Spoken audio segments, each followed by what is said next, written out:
Here I have TOSCIDO X109, and today I'm going to show you how to enable TalkBack feature on this device. So firstly you have to open settings, then you have to go to the accessibility section, and then to TalkBack. Here you can enable this service. After that, TalkBack tutorial starts, and it starts like talking absolutely non-stop. TalkBack is a screen reader primarily for people with blindness and low vision.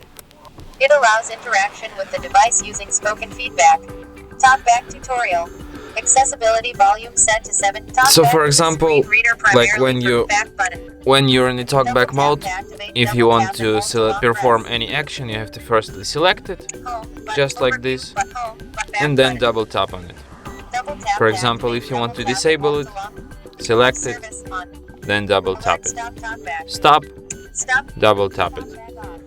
And that's how you can perform any action. You first select it, then you double tap it. So easy.